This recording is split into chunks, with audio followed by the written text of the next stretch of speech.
예, 지금부터 238자 henbeang 교수의 바이오 창업 성장 이야기 바이오 아카데미를 시작하도록 하겠습니다. 여러분 잘 계셨습니까? 반갑습니다. 오늘 공부할 내용은요, 성공적인 엑싯을 위한 자금 조달 및 밸류에이션 관리에 대해서 공부하는 시간을 갖도록 하겠습니다. 오늘 공부를 해주실 분은 박경연 회계사님이신데요. 박경연 회계사님은 한밭대 창업대학원 겸임교수도 하시고, 그 다음에 과기부의 공공기술사업화 펀드 4,300억을 운영 관리를 하시기도 하셨고요.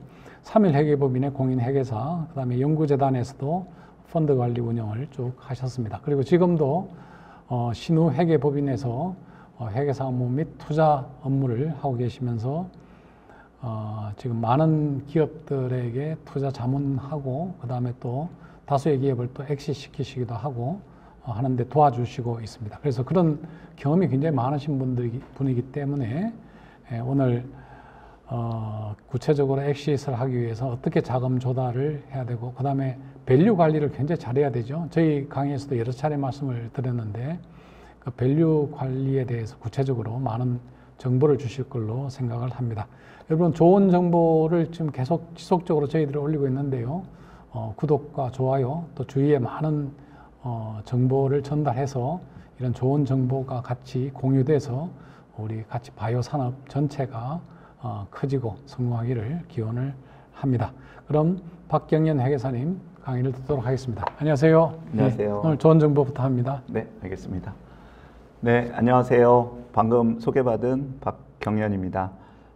저는 이제 벤처 창업부터 그 기업을 어떻게 성장 관리하고, 그리고 결과적으로 창업자 입장에서 성공적인 엑싯을 하는 게 과연 뭘까를 고민하면서 이제 벤처 투자 및 그런 관련된 밸류에이션을 주된 업무로 하고 있습니다. 실무에서 경험했던 그런 노하우를 오늘 같이 공유드리고자 합니다. 오늘은 좀 시간이 제한적이기 때문에 깊이 있는 내용보다 아마 새로운 관점에서 창업부터 엑싯까지 어떤 전주기적인 그런 관점의 주요 이슈들을 같이 공유하는 그런 시간으로 보도록 하겠습니다. 아마 많은 창업 강의에서 다루어지는 주제인데, 이 개인으로 창업하는 경우와 법인 사업자로 창업하는 경우의 차이를 사실 저는 다른 관점에서 한번 좀 설명을 드리고, 그거에 기인한, 즉 법인 기업으로 창업해서 성공적인 엑싯을 하는 그런 방향, 그랬을 때 이제 얻는 베너핏과 그런 차이가 무엇이 있는지를 먼저 강의 주제로 시작을 하도록 하겠습니다. 여러분들, 개인 사업자는 개인의 주민등록번호로 창업을 하기 때문에 자연인인 개인과 구분이 안 되죠. 즉 소유권자인 개인과 그 개인 사업자를 경영하는 경영권이 일치되는 그런 구조의 비이클입니다. 그러다 보니까 아무래도 개인 가계와 사업이 섞이고, 통장도 같이 쓸 수 있고, 또 자본금이라는 그 구조가 없고, 즉 지분 및 주식이라는 구조가 없습니다. 즉 증권화가 안 되는 그런 구조에서는 우리가 투자라고 하는 자금 조달이 어려울 수 있고요. 또 관리나 경영의 어떤 투명성 측면에서 한계가 있기 때문에 사실 자금 조달을 통해서 개인 사업자가 투자를 받는다라는 것은 현실적으로 어렵다라고 볼 수가 있습니다. 반면에 법인 사업자는요, 주민등록이 아닌 그 주인인 주주가 별도의 비이클, 즉 법인이라는 그런 비이클을 법원의 등기 절차를 통해서 설립을 하게 됩니다. 자, 법인이 설립이 되고 그 법인의 어떤 소유권은 주주한테 있습니다. 즉 100%의 지분, 증권화되어 있는 지분을 통해서 소유권을 얘기하고요. 그 소유권자가 선임한 그 경영자, 즉 이사회로 대변되는 그 경영진이 회사를 경영해서 소유와 경영이 분리된 형태의 그러한 비이클이라고 볼 수 있습니다. 당연하게도 사업만 독립적인 비이클로 운영 관리되고 있기 때문에 별도의 투명성과 객관성 있는 관리가 가능하고, 즉 지분으로 대변되는 증권화된 가치 평가가 가능해서 합리적인 투자자 입장에서는 투명하고 객관적인 그러한 투자가 가능해야 하기 때문에 법인 창업 기업들은 아무래도 자금 조달 측면에서 매우 유리한 그런 부분이 있습니다. 그리고 많은 그 초기 딥텍 기업들이 이 기술 중심으로 창업을 해가지고 경영에 이제 서툰 그런 분들이 많이 있는데, 이 법인 사업자는 소유권과 경영권이 분리되기 때문에 내가 대주주로서 주인으로서 또는 CTO로서 역할을 하고 경영은 별도의 전문 경영인에게 맡길 수 있는 그런 유효한 그런 비이클이라고 볼 수 있습니다. 그래서 다음에 이제 수익의 귀속 문제를 가지고, 즉 엑시 관점에서 한번 개인 기업과 법인 기업의 차이를 좀 한번 설명을 드려볼게요. 똑같은 아이템으로 똑같은 창업을 했다고 가정했을 때 개인 사업자로 창업한 경우와 법인 사업자로 창업한 경우의 비교입니다. 즉 우리가 일반적으로 돈을 버는 거를 수익이라고 하고, 그 돈을 벌기 위해서 돈을 지출하게 되는데 그게 바로 이제 비용이라고 하죠. 즉 수익에서 비용을 빼고 나면 이익이 발생합니다. 자, 본 이익에서 우리가 이제 아무래도 국가적으로 좀 다르지만 세금을 내야 됩니다. 자, 개인 사업자는 소득세라는 명목으로 세금을 내고요. 법인 사업자는 법인세라는 명목으로 세금을 내게 됩니다. 자, 똑같은 이익이 났을 때 소득세는 최저 6%에서 45%의 누진세율이고요. 법인세는 11%에서 22%의 누진세율이라고 보시면 되겠습니다. 자, 여기 단순세율만 놓고 보면 이익이 많이 났을 때 당연히 법인세가 낮기 때문에 법인으로 창업하는 게 유리하다라는 생각을 가질 수가 있는데, 요거는 이제 부분적인 이해가 있는 경우입니다. 자, 각각의 소득세와 법인세를 내고 나면 세후 이익이 나오게 되는데요. 즉 이 세후 이익의 귀속이 누구한테 가느냐, 즉 우리가 창업을 해서 결과적으로 내 주머니에, 개인의 주머니에 돈이 들어오는 게 엑시트라고 하는데, 개인 사업자 같은 경우는 돈을 벌어서 세금을 내고 나면 그 수익은 당연히 주인인 개인이 가져가게 됩니다. 즉 개인 사업자는 매년 소득세만 내고 나면 자동으로 엑시트이 되는 구조다라고 볼 수가 있어요. 자, 반면에 법인 사업자는 조금 어렵습니다. 자, 아까 세전이익에서 낮은 세율의 법인세를 내고 나면 세후이익이 나오게 되고요. 그러면 개인 사업자처럼 이 세후이익을 개인인 내가 가져갈 수 있으면 성공적인 엑시트라고 볼 수 있어요. 왜? 법인세율이 낮기 때문에. 그렇지만 이 세후이익이 과연 누구 걸까라는 고민을 한번 해보면 이거는 개인 주머니에 가져올 수 있는 개인의 엑시트이 아닙니다. 즉 세금을 내고 남은 세후이익은 귀속이 누구냐면 바로 법인 겁니다. 아직 개인 게 아닌 법인에 귀속되어 있다는 얘기죠. 자, 그러면 이 법인이 돈을 번 이 세후이익을 개인인 내가 가져오는, 즉 주주로서 가져오는 방법이 있고 경영진으로서 가져오는 방법이 있을 수 있습니다. 즉 주주로서 경영진으로서 가져오는 게 실질적인 엑시트라고 볼 수가 있는 거죠. 자, 주주가 회사의 이익을 가져오는 게 배당이라고 하고요. 경영진이 회사의 이익을 가져오는 게 주로 급여 및 상여라고 합니다. 근데 여기에서 아까 법인세율은 낮았지만 이 세후이익을 주주인 개인이 직접 가져오게 되면 또 한 번의 배당소득세와 급여소득세를 납부하게 됩니다. 자, 그렇게 되면 개인 입장에서는 법인세 내고 또 소득세 내고 그러면 너무나 많은 세금을 국가에 내고 엑시트를 하게 되는 거죠. 그리고 또 하나, 세후이익은 결국은 장부가치에 불과합니다. 이 장부가치로 내가 배당이나 급여로 가져와 봐야 큰 실익이 없는 거죠. 그렇기 때문에 우리가 법인으로 창업을 해서 엑시트를 한다는 얘기는 이렇게 장부가치로 배당과 급여로 가져오는 게 아닌 그 세후이익을 회사에 유보를 합니다. 회사에 유보를 한 이후에 외부의 투자와 적절하게 버물려서 그 재원을 토대로 기업에 재투자를 하는 겁니다. 기업이 재투자가 되면 기업의 가치가 증가하고요. 기업의 가치가 증가하면 그 증권화된 지분, 주식의 가치가 증가하게 됩니다. 자, 법인 창업을 해서 엑싯을 한다는 얘기는 바로 이 기업의 가치를 증가시켜서 이 지분 매각을 통해서 엑싯을 하는 게 바로 성공적인 엑싯이라고 볼 수가 있습니다. 자, 이 경우에 개인이 내는 세금은 지분이기 때문에 양도소득세를 납부하게 됩니다. 최대주주 27.5%, 대주주 27.5%고요. 소액주주는 22%의 단일세율을 납부하게 됩니다. 자, 그렇기 때문에 합리적인 어떤 엑싯 또는 세율로 우리가 법인 엑싯을 할 수 있다라는 거죠. 그래서 뒤에서 다시 한번 설명을 드리겠지만 법인은 결국은 회사의 어떤 세후이익을 재투자해서 기업가치 증가를 통한 엑싯을 지분 매각에 있다. 이렇게 보면 되고요. 이 지분 매각을 할 때 기업 가치는 장부가 가치가 아닌 공정 가치를 통해서 엑싯을 하게 되는 구조입니다. 즉 공정 가치는 미래의 가치를 포함하고 있기 때문에 장부의 가치보다는 훨씬 높은 가치로 엑싯을 할 수 있게 되는 거죠.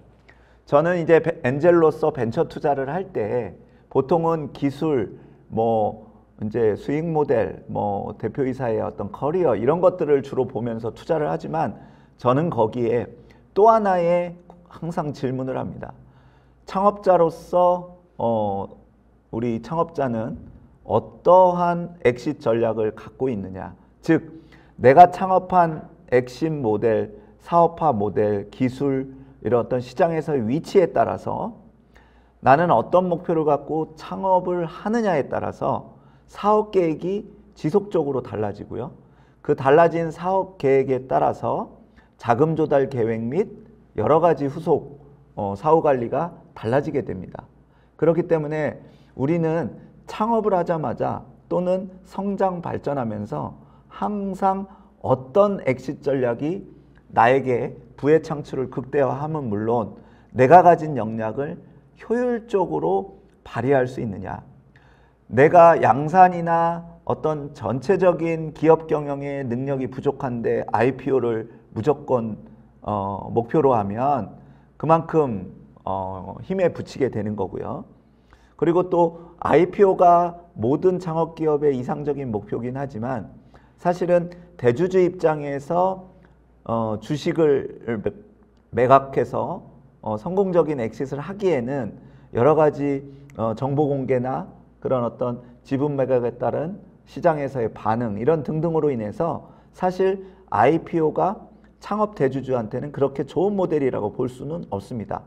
또 최근에는 프리 IPO 단계에서 밸류가 극대화되는 그러한 어떤 추세를 띠고 있기 때문에 저는 보편적으로 M&A를 통한 프리 IPO 전 단계에 대주주 지분 엑싯을 하는 게 가장 이상적인 방법이 아닌가라는 실무에서 많이 활용을 하고 있습니다. 그 이전에도 내가 가진 역량에 따라서 기술을 라이센싱 아웃 한다든지 아니면 기술 또는 연구팀 또는 어떤 개발팀 어떤 아이템을 따로 떼서 A&D 매각을 하는 그런 부분적인 엑싯 전략을 통해서 내 역량과 내 사업 계획에 따라서 엑싯 전략을 달리 가져가는 그러한 부분을 항상 고민하면서 사업을 진행해야 된다. 그래야지 성공적인 엑싯을 이룰 수 있다라고 볼 수가 있겠습니다. 자, 우리가 창업을 통해서 자금을 조달한다라는 것은 지금 열거된 크게 4가지 방법이 있습니다. 보조금이 있고요. 출연금이 있습니다. 즉 출연금은 정부에서 지원하는 주로 R&D 예산이라고 봐야 되겠고요. 기업 스스로 주로 조달하는 방법은 바로 대출 또는 전환사채와 같은 융자와 그 다음에 지분을 대가로 지급하고 투자받는 일반적인 벤처 투자를 염두에 두고 4가지 방법의 자금 조달 방법이 있습니다.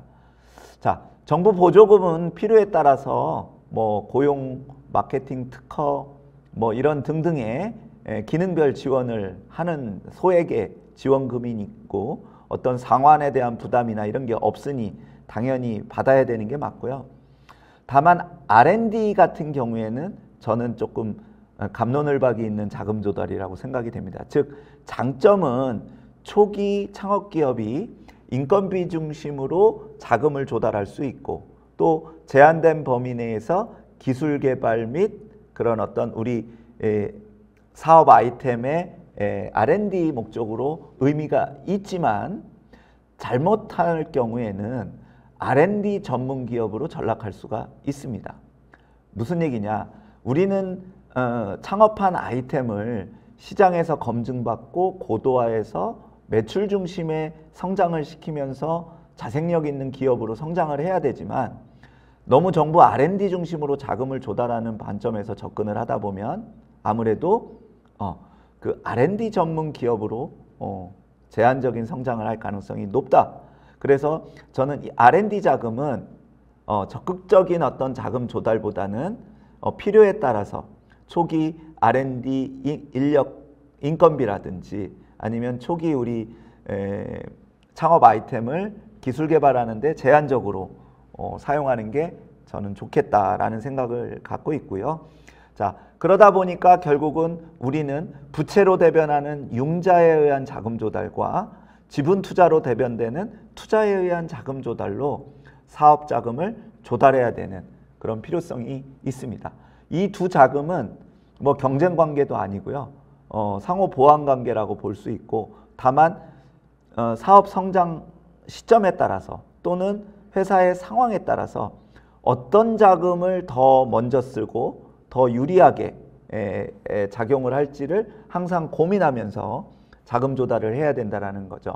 즉 융자라는 거는 원리금 상환에 대한 부담이 있지만 지분에 대한 희석이 없어서 제한적인 이자만 내면 아주 효율적인 자금 조달 방법입니다.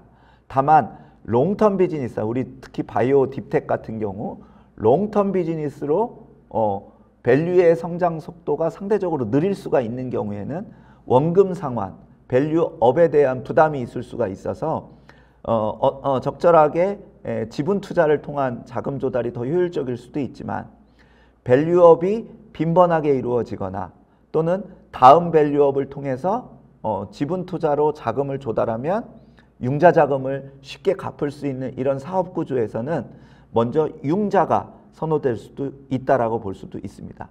특히 요즘처럼 뭐 지급 보증이라든가 인적 보증이 없는 그러한 정부 정책 보증에 의한 그런 어떤 대출 자금은 원리금 상환에 대한 개인적인 책임이 없기 때문에 적극적으로 이용하는 게 좋겠다라고 우선 말씀을 드립니다. 자, 투자는 모든 창업기업이 선호하는 자금 조달 방법임에도 불구하고 너무 낮은 밸류에 초기에 많은 자금을 조달하게 되면 지분 이석이 많이 이루어지게 되죠.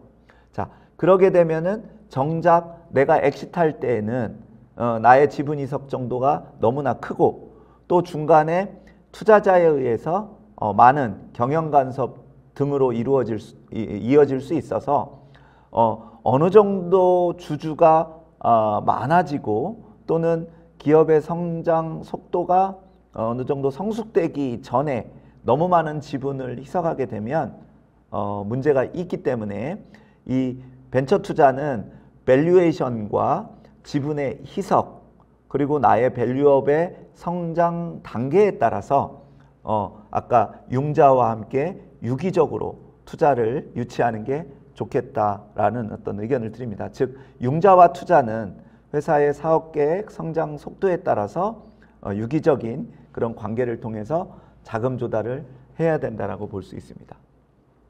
자, 여러분들 우리가 지금까지 설명드린 자금 조달, 엑싯, 그 다음에 이런 여러 가지 그런 재무 관점에서 우리가 회계와 연계된 하나의 전체적인 장표를 가지고 요약 설명을 드려보겠습니다.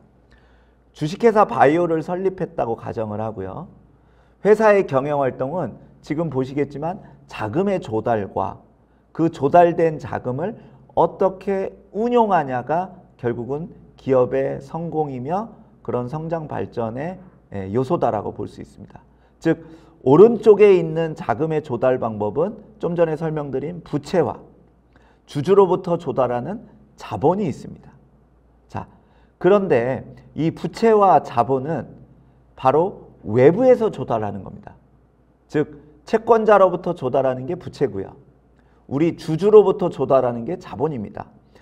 혼돈하실 거는 주주는 내부가 아니냐라는 어떤 생각을 들지만 기업 입장에서 보면 주주도 외부의 사람이라고 볼 수 있습니다. 즉 채권자와 주주로부터 조달하는 부채와 자본은 대가가 따릅니다.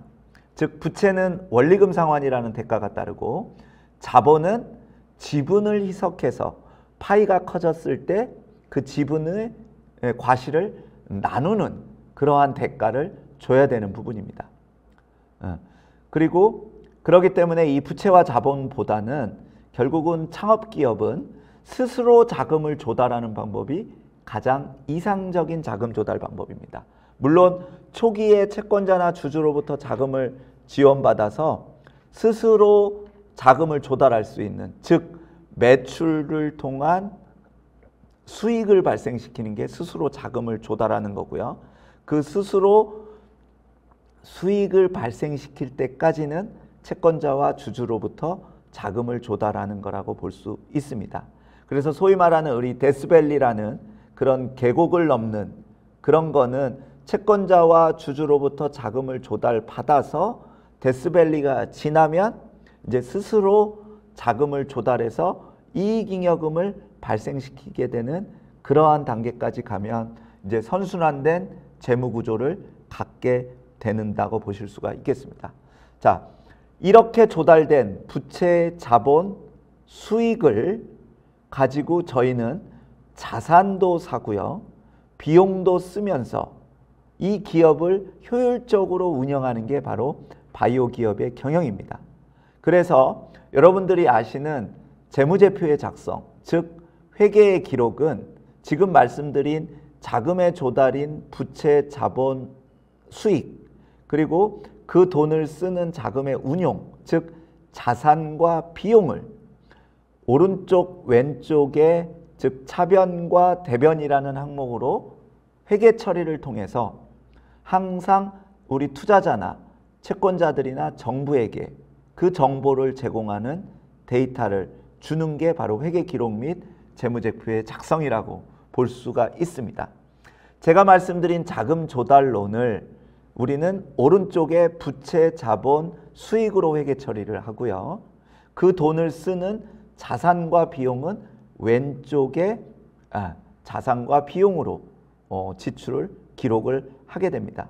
자, 이렇게 기록된 자산, 부채, 자본을 저희는 재산 상태표라고 하고요. 돈을 벌고 돈을 쓰는 수익과 비용을 저희는 손익계산서라고 합니다. 이렇게 자동적으로 작성된 재무제표를 저희는 밸류에이션에 활용하면서 기업가치평가를 받고 대외적인 이해관계자들에게 정보를 제공하면서 우리가 성장, 발전하는 거다라고 보시게 되겠습니다. 자, 이렇게 조달된 자금을 관점에서 보면 아까 설명드렸지만 장부가치, 즉 우리가 번 돈으로 엑싯을 하는 거는 부채는 원금과 이자고요. 자본금은 원금으로 장부가치로 엑싯하는 거는 유상감자나 자기주식 취득이라고 볼 수가 있겠고요. 그리고 주주로서 배당을 받고 경영진으로서 급여 상여를 받는 거는 장부가치를 통한 엑싯이라는 거죠. 즉 제한적인 밸류에 의한 엑싯이죠. 그렇지만 우리가 법인으로 창업해서 성공적인 엑싯을 한다는 얘기는 미래가치까지 포함된 공정가치를 통한 엑싯을 해야 된다는 거죠. 여전히 부채는 원리금 상환을 하면 끝이지만 우리 주주로서 성공적인 엑싯은 아까 말씀드린 지분을 매각해서 M&A, IPO, 제3자 매각을 통한 이익을 극대화하는 방법이 성공적인 엑싯이라고 볼 수가 있겠습니다. 자, 이렇게 작성된 자산, 부채, 자본이요.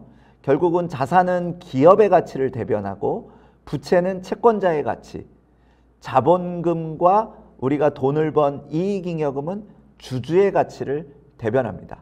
즉 기업의 가치는요, 이 부채의 가치와 주주의 가치인 자본을 더한 겁니다. 그래서 우리의 가치, 즉 주주로서의 가치는 전체 기업의 가치에서 상환해야 될 부채의 가치를 빼고 남은 게 바로 우리 주주의 가치다. 이렇게 이해가 될 수가 있습니다. 자, 우리가 항상 사업을 하면서 항상 궁금한 점이죠. 기업의 밸류에이션은 어떻게 하는 거고 기업의 밸류에이션은 어떻게 해서 평가가 되는 건지.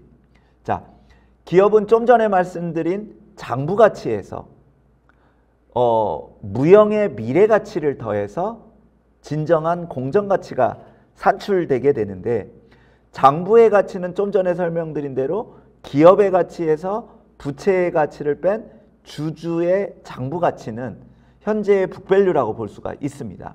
자, 이 장부 가치는 기본적인 가치예요. 그래서 우리가 창업을 해서 대주주분이 자본금을 5천만 원을 통해서 설립했다. 그때의 장부 가치 및 기업 가치는 5천만 원입니다.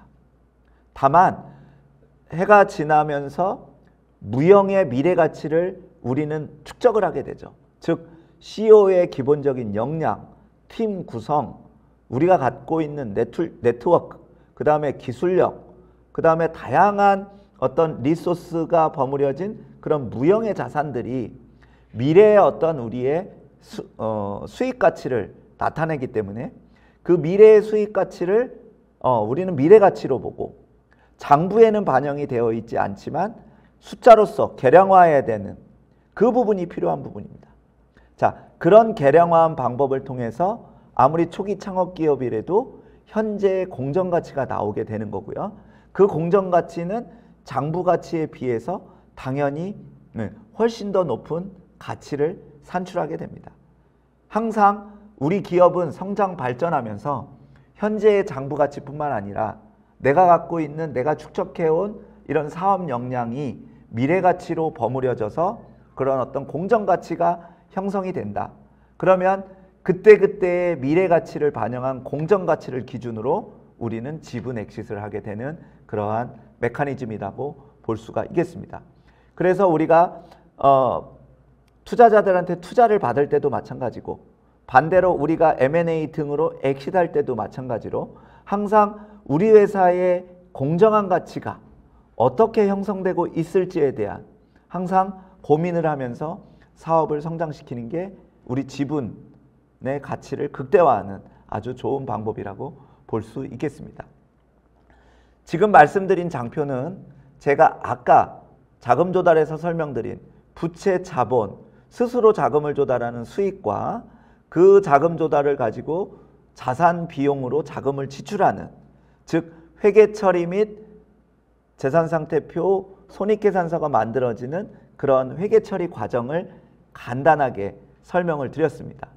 자, 여러분들은 이 자금 조달과 자금의 사용, 그게 회계와 이어지는 과정이 다 한 축으로 이루어지기 때문에 이거는 경영자로서 기본적인 메커니즘을 충분히 이해하고 계셔야 됩니다. 즉, 이 자산부채 자본과 이 수익 비용이 유기적으로 회계 처리가 되어서 재무제표가 작성이 되어야지만 아까 말씀드린 기업 가치, 즉 밸류에이션의 장부 가치의 시작이다라고 볼 수가 있겠습니다. 이렇게 말씀드린 대로 부채, 자본, 수익으로 자금을 조달하고 자산 비용으로 경영활동을 하면서, 즉 자산부채 자본으로 대변하는 재무상태표와 수익 비용으로 대변하는 손익계산서를 우리가 재무상태와 경영성과를 우리 투자자나 우리 채권자에게 제공함으로써 합리적인 기업의 홍보 및 성장 발전에 도움을 받을 수 있는 그런 역할로 활용하게 된다라고 볼 수가 있겠습니다. 그래서 제가 이제 간단하게 몇 장으로 설명드린 이 재무상태표와 손익계산서는 다른 관점에서도 많이 수업을 들으셨을 거기 때문에 오늘은 자금 조달과 엑식 관점에서 제가 간단하게 비교 설명을 드렸습니다. 자, 우리가 자금 조달 관점에서 아까 성공적인 대출과 성공적인 지분 투자를 유기적으로 버무리면서 성장을 해야 된다. 즉 대출의 경우에는 여러분들 우리가 보편적으로 대출을 받으려면 세 가지가 필요합니다. 자, 담보가 있어야 되고요. 그 다음에 보증이 있어야 됩니다. 자, 보증이 없으면 신용까지 있어야 됩니다. 근데 우리 초기 창업 기업 입장에서 담보가 기본적으로 없죠. 그렇기 때문에 은행에 가면 대출이 번번이 실패하는 경우가 바로 거기에 있습니다. 자, 두 번째로 그러면 담보가 없으면 보증을 누가 서줘야 됩니다. 옛날처럼 인적보증 제도는 없어졌어요. 뭐 친척이 서주는 인적보증 이런 것들은 없어졌습니다. 그래서 어떻게 할까요? 우리 기술 창업 기업들을 중심으로 기보나 신보, 중진공 같은 데에서 기술의 가치 평가를 통한 기술 보증을 보통을 서서 대출을 보증 쓰게 되는 거죠. 이건 당연히 창업자로서 개인적인 상환에 대한 부담은 없게 되는 거죠. 그렇기 때문에 적극적으로 기술 보증을 통한 초기 대출을 받아야 되는 거고요. 자, 보증도 못 받고 담보도 없다. 그러면 우리 창업기업 입장에서는 신용을 통해서 대출을 받아야 되는데 매우 어려운 작업입니다.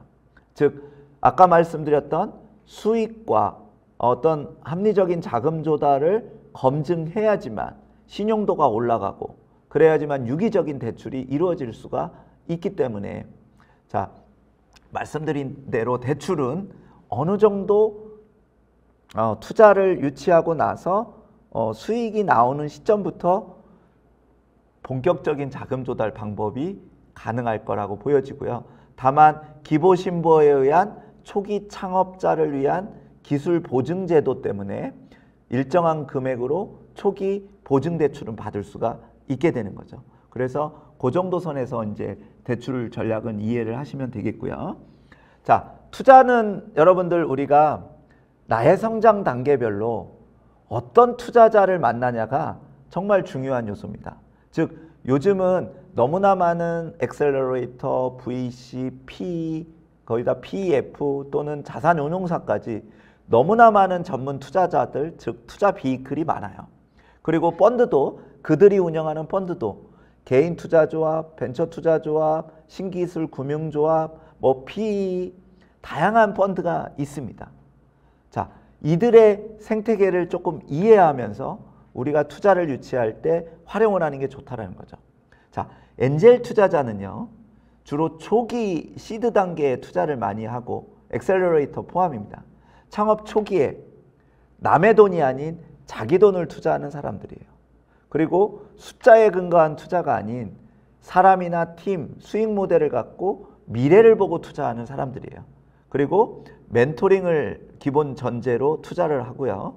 그 다음에 아까 상환권과 전환권이 있는 보통주, 우선주나 전환사채보다는 보통주, 즉 창업자와 리스크를 같이 하는 그러한 투자자들이 주로 엔젤 투자자이자 엑셀러레이터 투자자들이라고 볼 수가 있습니다.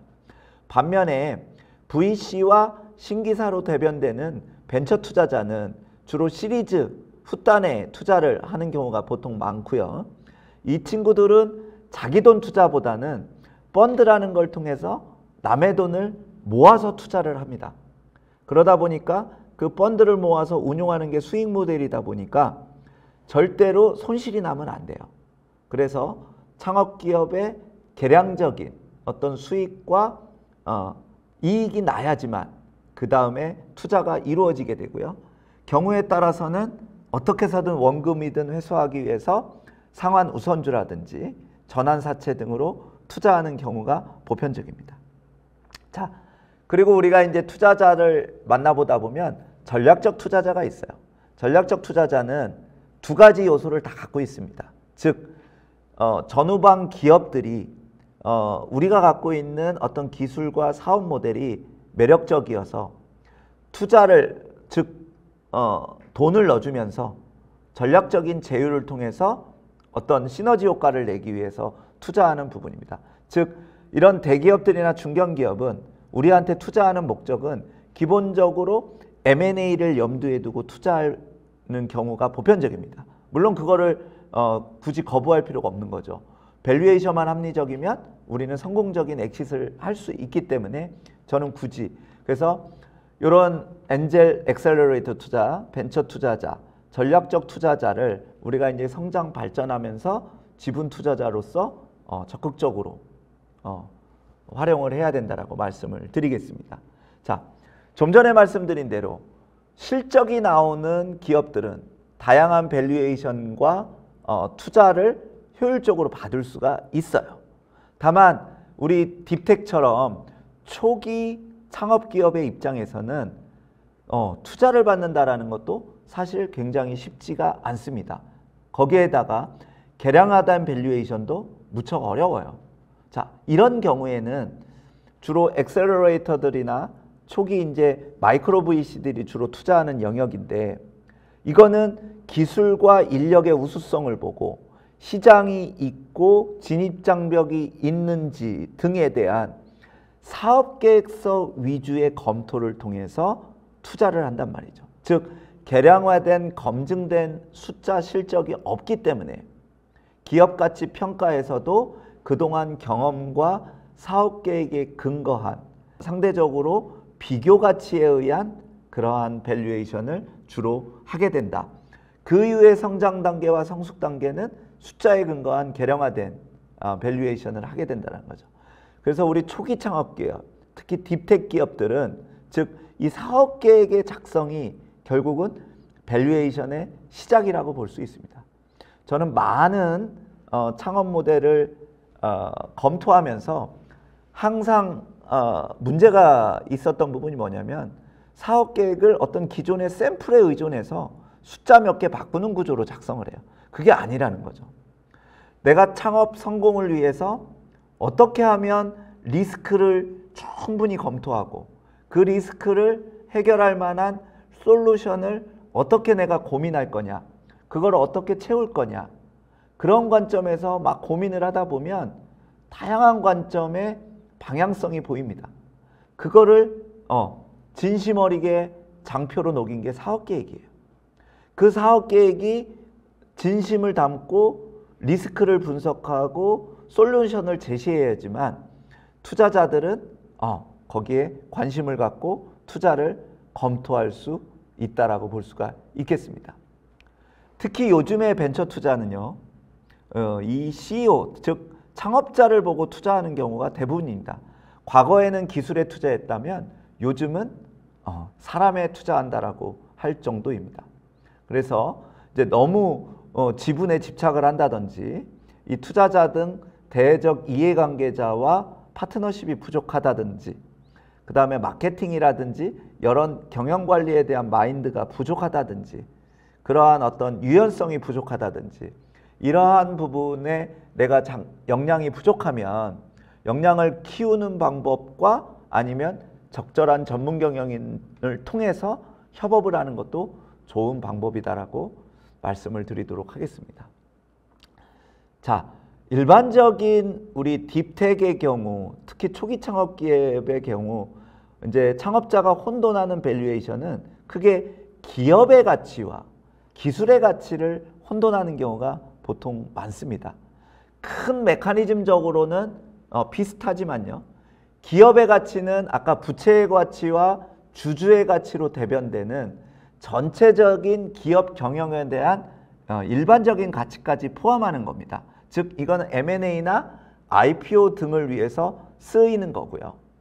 기술의 가치는 창업한 기업이 갖고 있는 기술에 대한 독단적인 가치예요. 그거를 어떤 기업에서 어떤 리소스로 녹일 거냐에 따라서 그 가치는 훨씬 더 커질 수가 있죠. 그렇지만 기술로서의 가치는 기술 라이센싱이나 기술 전략을 위해서 따로 평가가 필요한 부분도 있는 거죠.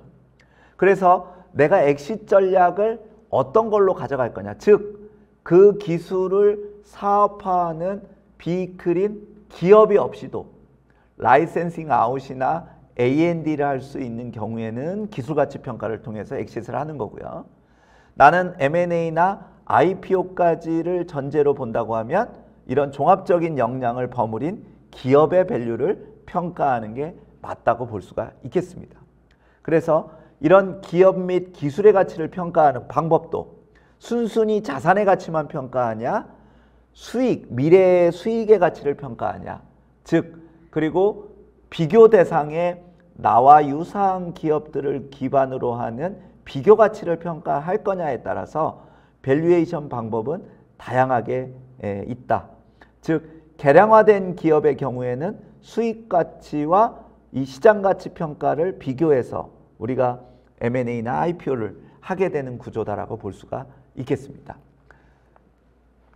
자, 그래서 시장을 접근하는 게 아까 말했던 유사 기업에 대한 비교 가치고요.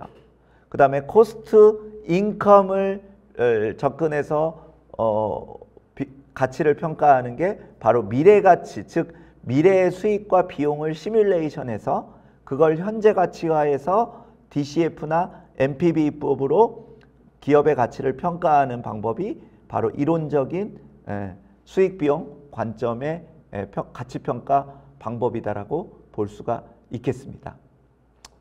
자, 우리 이 딥테크 기업의 평가는 여러분들 여러 가지 특히 신약 관점에서만 놓고 보면 이 기술 개발이 되는 타임라인, R&D 비용, R&D의 어떤 성공 확률, 이게 굉장히 또 중요한 요소죠.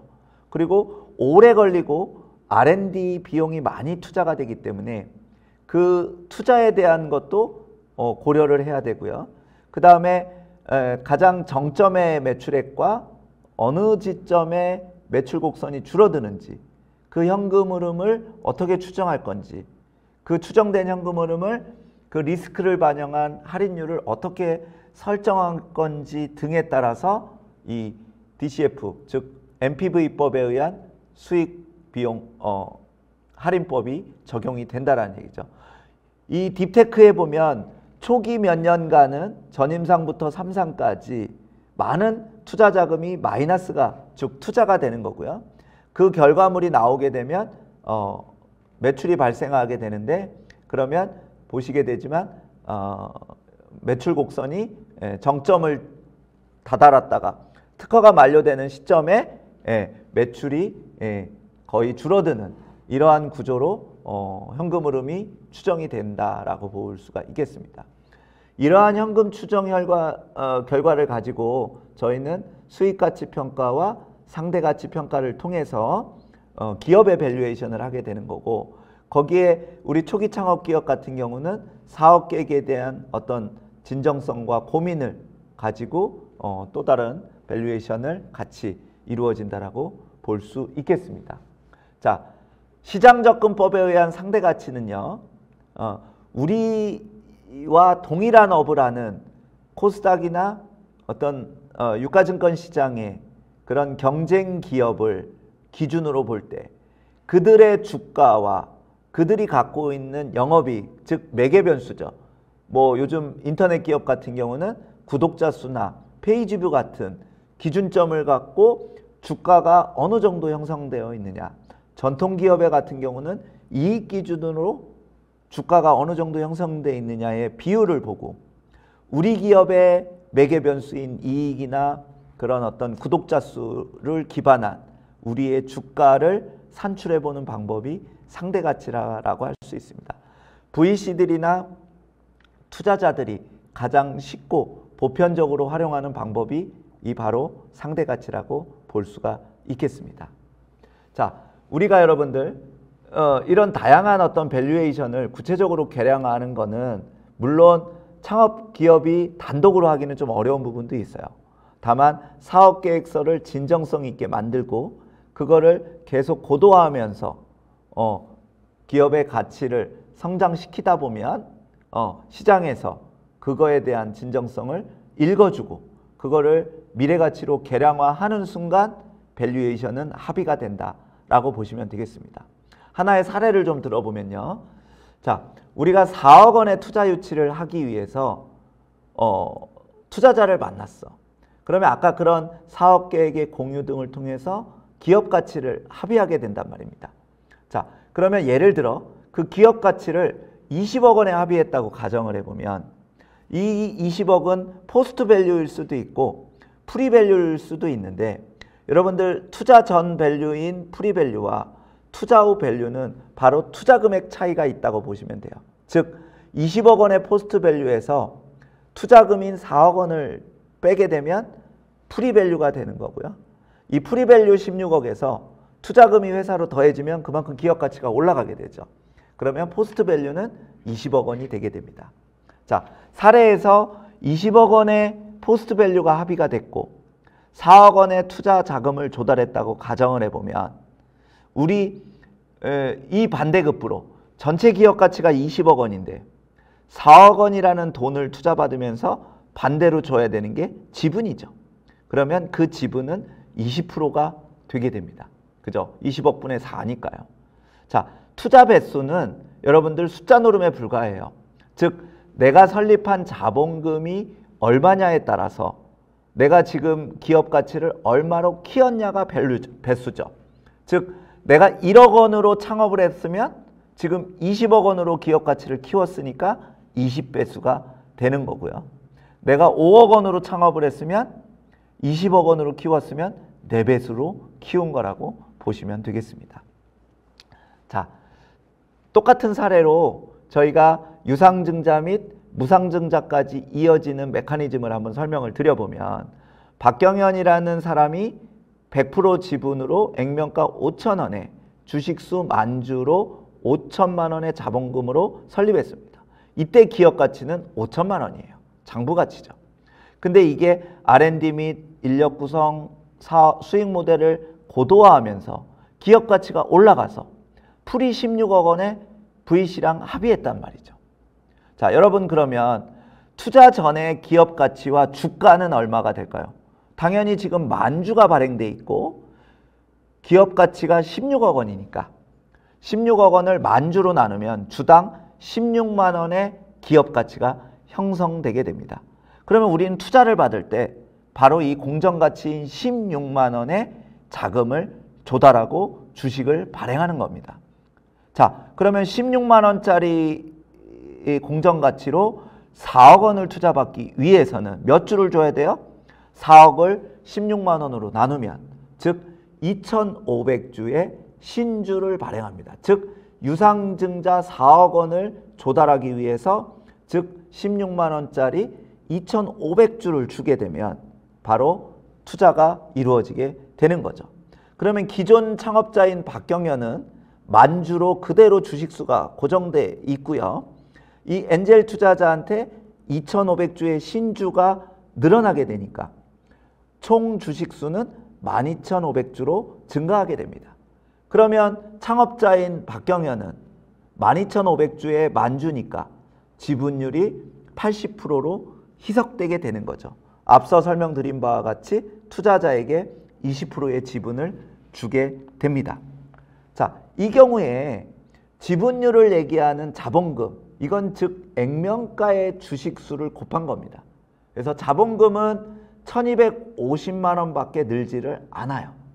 그렇지만 나머지 액면가를 제외한 15만 5천 원은 바로 배수에 의한 투자금이죠. 그래서 3억 8,750만 원이라는 주식 발행 초과금이 발생되고요. 그 주식 발행 초과금은 주주총회 무상증자 결의에 의거해서 주주에게 균등하게 자본금을 증가시키는 재원으로 활용할 수가 있게 되는 겁니다. 그래서 무상증자 결의 후 최종 자본금은 4억 5천으로 늘어나게 되고요. 지분율은 변동이 없습니다. 왜? 기존 주주와 신규 주주의 균등 분할을 했기 때문에 그렇습니다. 자, 이렇게 기업의 가치가 세팅이 되고 나면 기타 경영권 프리미엄 및 전략적 투자 가치, 그리고 상장이 됐냐 상장이 되지 않았냐에 따라서 기업 디스카운트의 가치가 30~40% 정도의 밸류가 차이가 나게 되는 구조로 M&A나 어떤 상장할 때 활용이 되게 되는 구조라고 보시면 되겠습니다. 자, 요 마지막 장표를 기준으로 오늘 강의를 좀 마치도록 하겠습니다. 자, 제가 질문을 좀 많이 받는 게 투자 단계별로 우리 시드부터 브릿지 투자, 시리즈 A, B, 프리 IPO 투자별로 기업의 가치는 어떤 플로우로 성장이 되고 그때 내가 얼마의 자금을 투자 받았을 때 우리 지분 이석이 어떻게 이루어지는지 그 메커니즘을 좀 설명해 달라는 내용을 워낙 많이 받아서 하나 샘플로 좀 만들어 본 거예요. 자, 시드 투자는 일반 기업은 10억에서 30억 밸류로 보통 밸류가 형성이 되면서 투자를 받고요. 딥텍 기업은 20억 원에 50억 정도의 밸류를 보통 보편적으로 많이 받습니다. 그러나 물론 신약 바이오라든지 일부 하이텍 기업들은 사실 100억 이상의 시드 밸류도 형성이 되긴 합니다. 왜? 그 많은 신약 임상을 거치려면 너무나 많은 투자금이 필요한데 초기에 너무 낮은 밸류로 시작을 하게 되면 결과적으로는 지분 이석이 너무 심해지고 그 다음에 원활한 투자 규모를 달성할 수가 없어서 그때는 이제 기술 중심으로 밸류를 극대화해서 초기부터 높은 밸류로 받긴 하지만 일반적인 경우를 가정해서 설명을 드린다고 보시면 되겠고요. 자, 브릿지를 건너서 이제 시리즈 A, B 등으로 이제 넘어갈 때는 일반 기업은 50억에서 200억 밸류, 딥텍은 100억에서 300억 밸류, 많게는 500억 밸류까지 밸류가 형성이 됩니다. 여기서 내가 필요한 자금이 10억이다, 20억이다, 50억이다에 따라서 지분 이석 정도가 결정이 되고요. 자, 이렇게 성장을 하면서 프리 IPO까지 오게 되면 일반 기업은 300억에서 500억, 딥텍 같은 경우는 500억에서 1000억 밸류에 보통 마지막 투자를 받게 되고요. 그러고 나면 우리가 상장을 하게 됩니다. 그러면 보통 일반 기업의 상장 밸류는 750억에서 1500 밸류고요. 딥텍 기업의 상장 밸류는 1500억에서 3000억 밸류로 보통 많이 형성이 됩니다.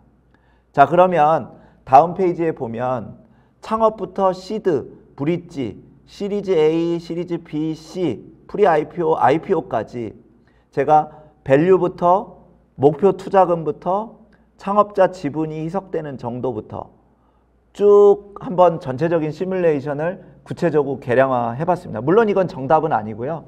하나의 예시라고 볼 수 있겠습니다. 1억으로 창업을 해서 50억으로 시드를 투자받고 그 다음에 브릿지로 100억 원, 그 다음에 시리즈 A부터 엑시트를 5천억에 한다고 가정을 했을 때 내가 어떤 밸류로 성장시켜서 목표하는 투자 자금을 조달해야지만 내가 IPO 갈 때 40% 전후의 성공적인 지분을 가지고 엑시트를 하는 구조.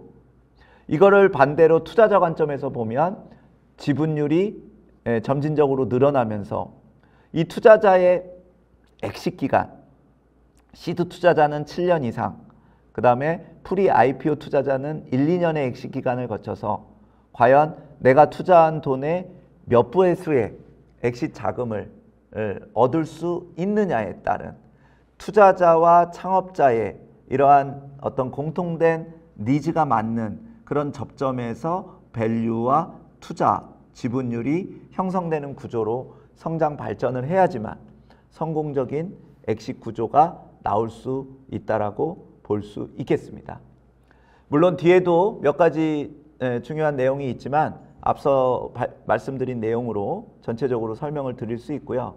뒤에 이제 맨 마지막에 투자계약서 작성 부분이 있습니다. 이제 그 부분의 독소 조항이라든지 이 부분은 이제 실제 투자를 받으실 때 활용을 하시고 필요하면 이제 그런 내용의 의미를 다시 한번 그때 전문가의 자문을 받아서 활용하시면 좋을 것 같습니다. 네, 시간이 조금 오버된 것 같은데요. 여기까지 오늘 강의 내용 말씀드리고 그 다음에 질의 받도록 하겠습니다. 예, 수고하셨습니다.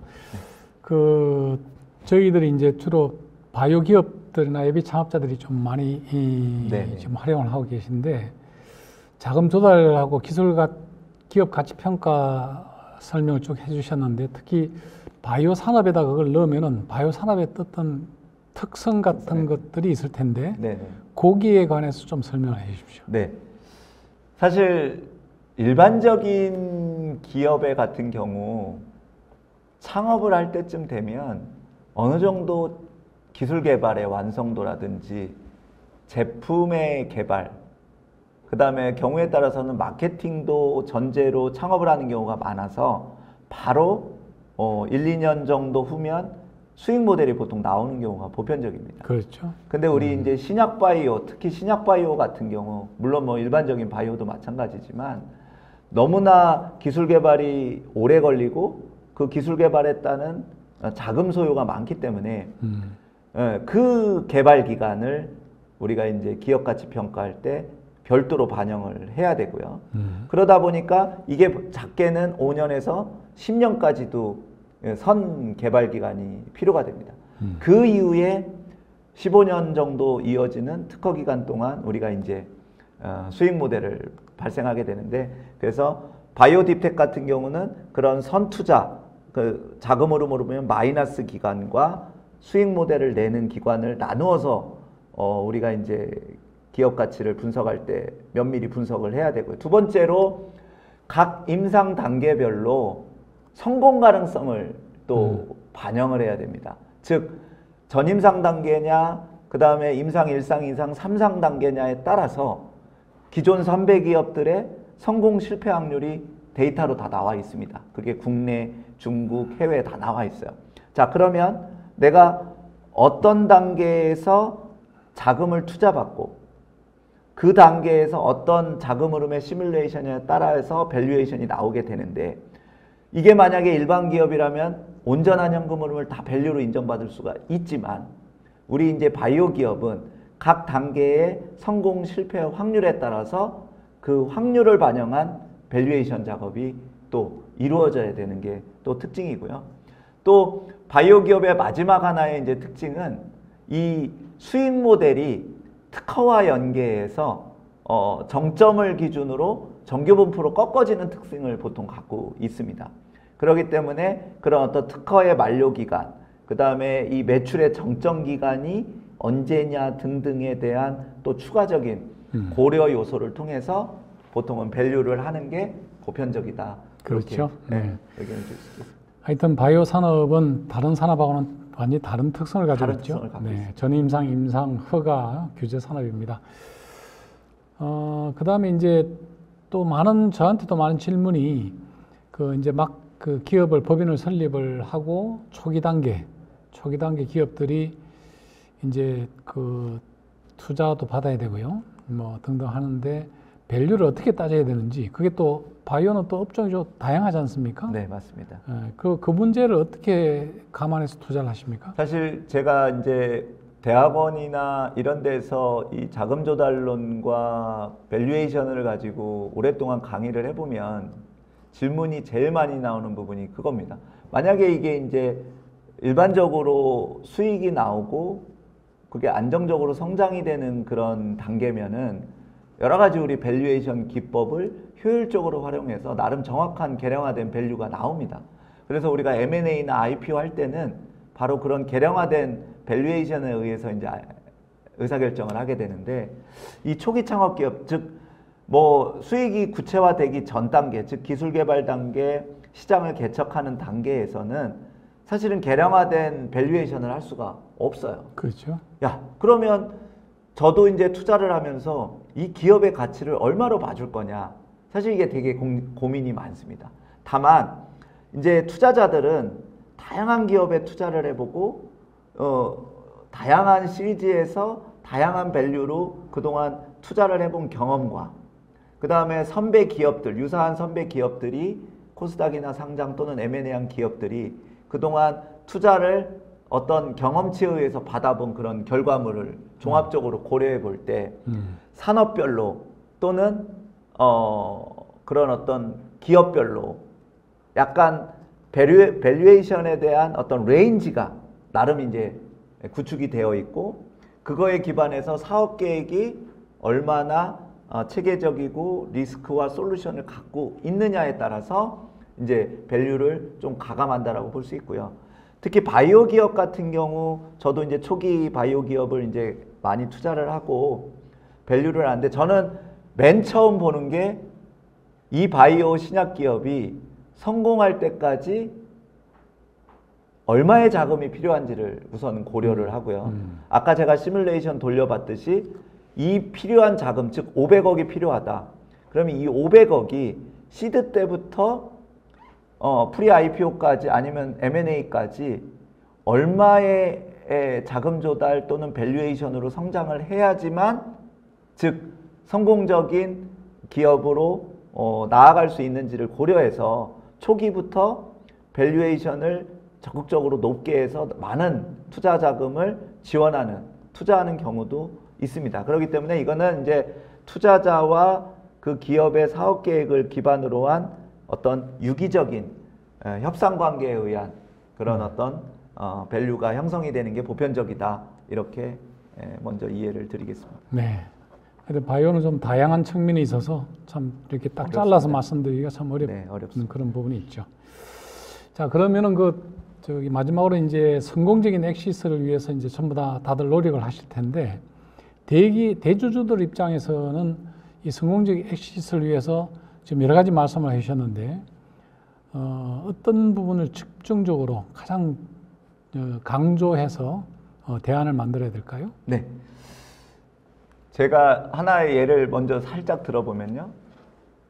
3번을 엑시트해서 많은 성공을 이루었던 창업자가 있습니다. 지금 투자자로 변모해서 후학을 엑셀러레이터 투자를 하고 있는 분인데 그분이 창업해서 성공적인 엑시트를 할 때 제가 투자자로 만났는데 그때 하신 말씀이 있어요. 내가 가진 역량은 여기까지다. 그분의 말씀이었어요. 즉 그분의 뭐냐면 나는 기술 전문가로서 R&D를 잘하고 그게 시장에서 어떻게 쓰여질지 파일럿 테스트하고 거기까지는 내 역할이다. 근데 그 이후 단계, 즉 양산 시스템을 구축하고 사람을 관리해서 마케팅을 하고 공격적인 투자를 하고 IPO를 보내고 이런 역할은 내가 할 역할이 아니다. 그건 나보다 더 잘하는 기업이 해야 된다라는 말씀을 해주셨던 기억이 납니다. 즉, 자, 창업자는 자기가 갖고 있는 역량이 다 다릅니다. 자, 내가 가진 역량이 어디까지냐? 즉, 두 번째로 내가 그러면 배워서 채울 수 있는 역량과 채우지 못하는 역량이 어디까지냐라는 거를 정확하게 판단을 하고 그거는 사업 계획을 가지고 사업을 성장 발전시키면서 본인이 적극적으로 알 수 있는 영역이란 말이죠.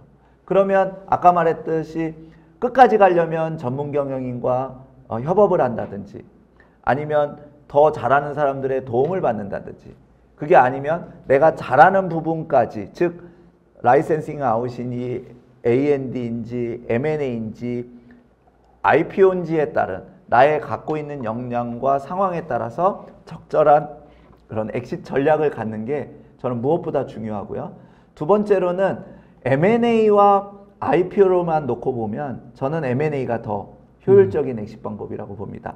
IPO를 가게 되면 대주주로서 당연히 주식을 팔지 못하는 경우도 많고 또 그 주식을 팔므로 인해서 시장에 부정적인 영향을 주기 때문에 그래서 M&A를 적극적으로 활용하는 게 저는 성공적인 엑시트 전략 중에 하나가 아닐까라고 의견을 드립니다. 네, 여러분 좋은 정보를 활용을 많이 하시기 바랍니다. 오늘 굉장히 좋은 진행을 해주신 박경련 회계사님께 다시 한번 감사의 말씀을 드리고요. 이상으로 238차 현배영교수의 바이오 창업 성장 이야기 바이오 아카데미를 마치도록 하겠습니다.